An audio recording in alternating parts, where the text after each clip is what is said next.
নমস্কার বন্ধুরা, আমি সঞ্চিতাস এসেন্স রেসিপিস ইউটিউব চ্যানেলে আপনাদের সবাইকে স্বাগত। আমার চ্যানেলে মাছের রেসিপি কিন্তু সব থেকে পপুলার, আর সেই জন্যই আমি আপনাদের কথা ভেবে আমি নিয়ে এসেছি মাছের কচুরি। হ্যাঁ, পশ্চিমবঙ্গের উত্তর কলকাতার বাগবাজারের বিখ্যাত স্ট্রিট ফুড এই মাছের কচুরি। মাছের কচুরি এখন বানানো খুব সহজ। আপনার বাড়িতে যে কোনো মাছ আছে তাই দিয়েই আপনি বানাতে পারবেন, নিমেষে বানাতে পারবেন, সহজ একটা রেসিপি। আর দেখতে পাচ্ছেন পুরোপুরি পুরের ঠাসা, অথচ ফেটে বেরিয়েও যায়নি। সব রকম টিপস আর ট্রিক্সের মাধ্যমে আমি আপনাকে শেখাতে চলেছি এই মাছের কচুরি। 4টে এরকম ছোট ছোট পেটি মাছকে ভেজে রেখে দিয়েছিলাম। এবার এগুলো ঠান্ডা করে নিয়ে আমি এটা নুন হলুদ মাখিয়েই ভেজেছি, দেখতেই পাচ্ছেন। সর্ষের তেলে ভাজলে বেশি ভালো হবে, তবে সাদা তেলও চলবে। এখানে তেলটাকে গরম করতে দিলাম, আর ওইখানে মাছের কাঁটাগুলোকে ভালো করে ছাড়িয়ে বেছে নিয়েছি, একটা কাঁটাও যেন না থাকে। আমি নিয়েছি রুই মাছ আর এরকম পেটির মাছ, তাহলে কাঁটাটা ছাড়াতে সুবিধা হবে। তেলটা গরম হয়ে গেলে দিলাম এরকম গোটা জিরে, একটুখানি লঙ্কা, যেরকম ঝাল খাবেন আপনি, আর একটুখানি আদা গ্রেট করা, খুবই সামান্য। এবার এটাকে ভালো করে ভেজে নেব। এখানে কয়েকটা পেঁয়াজ কলি, 2-3টে পেঁয়াজ কলিকে এই রকম করে কেটে নিয়েছি। এতে ভালো একটা গন্ধ চলে আসবে, তবে আপনার কাছে পেঁয়াজ কলি না থাকলে না দিতেও চলবে। তো এখানে আমি একটা পেঁয়াজকে এইভাবে ঝিরিঝিরি করে কেটে নিয়েছি। এবার এটাকেও ভেজে নেব। ভাজতে ভাজতে একদম লাল করে পুড়িয়ে ফেলবেন না, ভাজা হবে এই পর্যন্ত, একদম ভালোভাবে ভাজা হবে। তো দেখুন আমাদের পেঁয়াজটা রং চেঞ্জ করতে করতে বেশ ভালোভাবে ভাজা হয়ে এসছে। এই রকম বেশ নরম হয়ে যাবে, পেঁয়াজটা ভালোভাবে ভাজা হবে। এই রকম সময়তে আমরা দিয়ে দিচ্ছি নুন আর হলুদ। পুরো মাছের পুরটাতে যতটা নুন লাগবে সেই রকমভাবে মাছেও নুন দেওয়া আছে, একটা আন্দাজ তৈরি করে নিন। তো সেইভাবে আমরা এখানে নুন হলুদটা অ্যাড করব। আমি কিন্তু মাছের পুরোটাই দিয়েছি, কাঁটা বাদ দিয়ে। সামান্য একদম হাফ চামচেরও কম একটুখানি চিনি দিলাম। কেন বলুন তো? একটা ভালো টেস্ট হবে। এটা একটা কারি পাউডার, একটা মিক্সড কারি পাউডার, যার মধ্যে আমি ধনে, জিরে, গোটা ধনে, গোটা জিরে, একটুখানি শুকনো লঙ্কা আর একটুখানি গরম মশলার মধ্যে এখানে দিয়ে দিয়েছি আমি। এবার আমি বোনলেস ফিশটা দিলাম, আর আমি দিয়েছি গোলমরিচ কয়েকটা, এছাড়া সিনেমন স্টিক্স, আর এখানে গ্রিন কার্ডামম। ভালো করে রোস্ট করে নিয়ে গুঁড়ো করে রেখে দিই। এটা একটা কারি পাউডার, যে কোনো রান্নায় কিন্তু খুব ভালো স্বাদ এনে দেয়। আমি এখানে দিয়ে দিলাম এখানে বেশ কিছুটা ধনেপাতা, তবে ধনেপাতাটা খুব অনেকখানি দিয়ে এর ফ্লেভারটাকেই প্রাধান্য দিয়ে দেবেন না।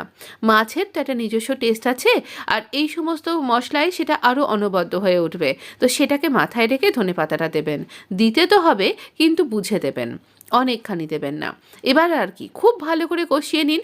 মাছের মধ্যে যেটুকুনি আষ্টারি গন্ধ আছে সেটাও চলে যাবে, অথচ মাছ হয়ে উঠবে অনন্য। একদম সুন্দর সুন্দর, একদম ঝরঝরে করে পুরটা রেডি করলাম। খাবেন কি দিয়ে? একটু আলুর দম হয়ে যাক। এই শীতকালে মাছের কচুরি খাচ্ছেন, একটু গুঁড়ি আলুর দম হবে না? তা আবার হয়। আমি এখানে সাদা তেলই ব্যবহার করলাম, একটু জিরে দিয়ে দিচ্ছি। আর এখানে এই রান্নাটার মধ্যে বেশ কিছু ফোড়ন যাচ্ছে। দেখুন এখানে আমি দিচ্ছি জাভেত্রির একটা টুকরো, গোটাটা দেবেন না, খুব অন্যরকম টেস্ট হয়ে যাবে, তেতো তেতো। এখানে দারচিনি একটা ভাঙা টুকরো, একটা ছোট এলাচ, আর এখানে একটুখানি আমি ধনেও দিয়ে দিলাম, গোটা ধনে। খুব ভালো লাগবে যখন খাবার সময় এটা আপনার মুখে পড়বে, একদম অন্য রকমের স্বাদ আসবে। দুটো লঙ্কাকে, শুকনো লঙ্কা ফাটিয়ে দিয়ে দিলাম। আপনি ঝাল বেশি খেলে আর একটু বেশি দিতে পারেন। এবার একটু হিং দিলাম, এই যে গুঁড়োটা চিরবির করছে এটা হিং। আর একটা তেজপাতাকে এরকম করে ফাটিয়ে দিলাম। এই ফোড়নগুলো কিন্তু খুব দরকার, এর থেকেই কিন্তু সেই সুন্দর একটা গন্ধ আসবে, যেটা আপনি আপনার মায়ের কাছে খেয়েছেন, আবার কোনো পুরনো বনেদি দোকানে খেয়েছেন।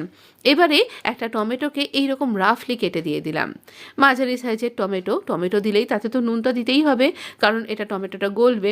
আর এর সাথে হলুদটাও দিয়ে দিলাম। এবার নুন হলুদ দিয়ে ভালো করে এটা মজবে যখন, তখন একটু নাড়াচাড়াও করব। এই সময়তে টমেটোটা থেকে জুস বেরোতে শুরু করে দিয়েছে, সেই সময় আদাকে গ্রেট করে দিলাম। আপনার কাছে হামানদিস্তা আছে?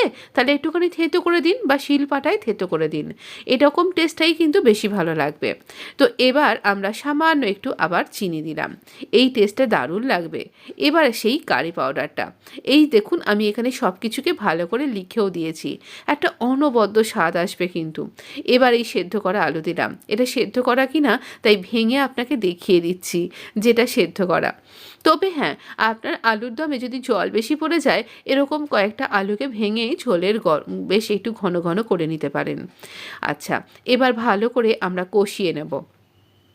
একদম আলুটা সেদ্ধ করা যেহেতু, তাই ভালো করে কষিয়ে নেব এবং একটু জল দিয়ে বেশি করে ফোটাতে হবে যাতে আলুর মধ্যে সমস্ত মশলাগুলো যায়।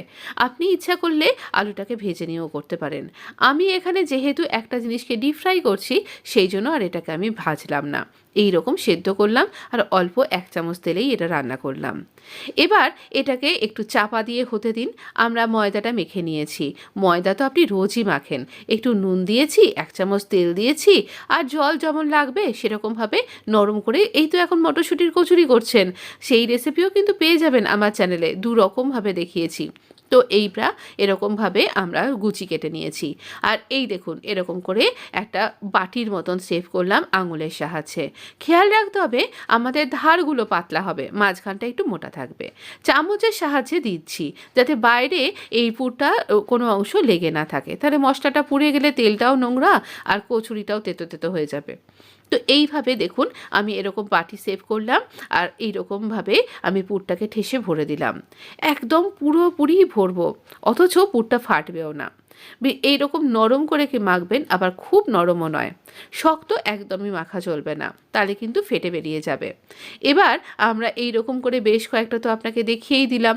আমাদের পুরটা কিন্তু ঠান্ডা হলে তবেই আমরা ভরতে পারবো, তাই জন্য পুরটা আগে করেছি। তারপর আলুর দমটা করলাম। আলুর দম দেখুন প্রায় হয়ে এসছে। এবার আর কি, সেই যে গরম মশলাটা বানিয়ে রেখেছিলাম না, রেসিপি তো আপনি চ্যানেলেই পেয়ে যাবেন, তো এই গরম মশলা দিয়ে দিলাম। এটা বেঙ্গলি শাহি গরম মশলা, যেটা আপনি অনেক দাম দিয়ে বাইরে থেকে কেনেন, সেটা আপনি খুব কম দামেই বাড়িতেই করতে পারবেন।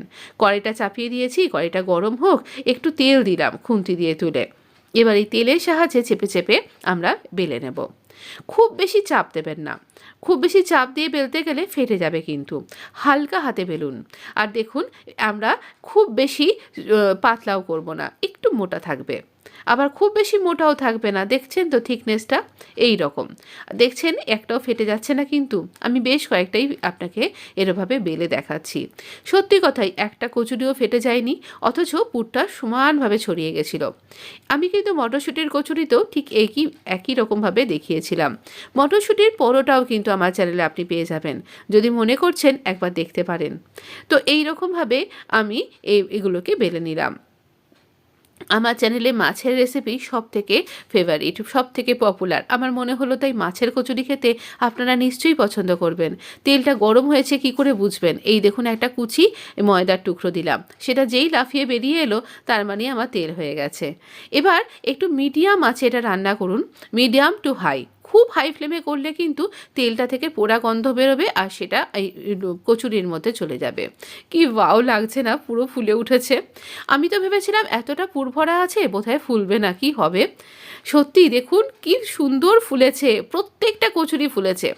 আমি আপনাকে কয়েকখানা ভেজে ভেজে দেখাচ্ছি, কিন্তু সত্যি বলছি প্রত্যেকটা কচুরি ফুলেছিল। আপনি কবে খাচ্ছেন বলুন তো? আমাকে অবশ্যই জানাবেন যখন এটা ট্রাই করছেন। আমাকে জানিয়ে বলুন যে আপনার কেমন লাগলো। এই ধরনের ভিডিও যদি আপনি পেতে চান, এছাড়াও বিভিন্ন মিষ্টি রেসিপি আপনি আমার চ্যানেলে পাবেন। বিভিন্ন নিরামিষ রান্না পেয়ে যাবেন, অনেক পুরনো দিনের ঠাকুরবাড়ির বিভিন্ন রান্না, আমিষ নিরামিষ সব রকম পদ পাবেন।